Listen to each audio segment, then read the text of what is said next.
Jamais sans la grâce, une dévotion matinale qui vous connecte à la pensée de Dieu et vous donne la provision du ciel au quotidien. Bonjour chers amis, chers internautes, nouvelle journée, nouvelle provision. Bienvenue dans cette quatrième dévotion de cette semaine. Père, à toi l'honneur, à toi la gloire pour le siècle des siècles. Amen. Alors chers amis, chers internautes, chers téléspectateurs, vous nous suivez et n'hésitez pas à aussi vous abonner à notre chaîne YouTube et à notre lien, à notre chaîne, à notre compte TikTok également pour des projets qui vont commencer très bientôt. Vous savez qu'aujourd'hui, de nos jours, les réseaux sociaux peuvent être, en tout cas nous décidons de les mettre au service de l'évangile. Et merci de vous joindre à nous dans ce projet et que Dieu vous bénisse. Amen.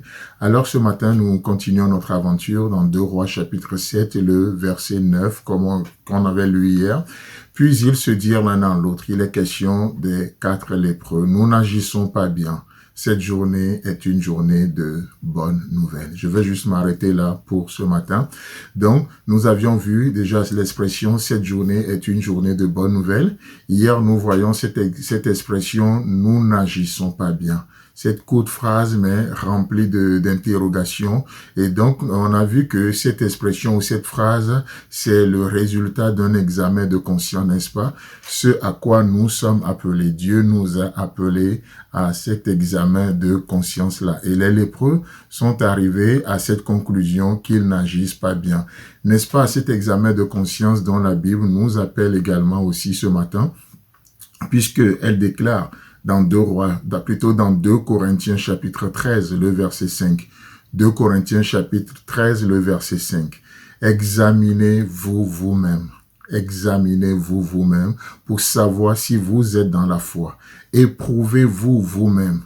Ne reconnaissez-vous pas que Jésus-Christ est en vous? C'est une évidence. Donc, nous sommes appelés, vous et moi, sommes appelés aujourd'hui encore à cet examen de conscience que les lépreux ont fait avant nous. Et du coup, lorsqu'on ne fait pas cet exercice d'examiner nos cœurs, malheureusement, notre cœur peut devenir cautérisé, notre cœur peut s'endurcir de plus en plus.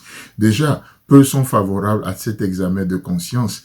Car pour eux, c'est toujours les autres qui ont tort, c'est toujours les autres qui ont des problèmes, et eux, ils n'ont jamais de problème. Encore moins sont ceux qui acceptent le résultat de cette réflexion en disant « oui, je n'agis pas bien ». Oui, je le reconnais, je n'agis pas bien. Encore moins sont ceux qui acceptent cet état de fait, c'est-à-dire ce résultat-là. Mais une des choses que j'aime bien lorsque je lis l'histoire de Jésus-Christ, en tout cas avec ses disciples, entre autres avec Pierre. Vous savez, un jour, Jésus va poser la question à Pierre, 3 fois de suite, m'aimes-tu? Et quand Jésus parle du verbe aimer, il emploie le mot, dans l'original, c'est le mot agapé. M'aimes-tu? Et Pierre a eu le courage, surtout, l'honnêteté, j'apprécie beaucoup cela, l'honnêteté, le courage de lui répondre, philéo. Jésus lui pose la question en agapé et Pierre répond en philéo. M'aimes-tu agapé? Et Pierre va lui dire, Jésus, je t'aime philéo. En d'autres termes, c'est comme Pierre répondait à Jésus, oui Jésus, j'aimerais bien t'aimer en agapé, mais non, je ne t'aime pas agapé.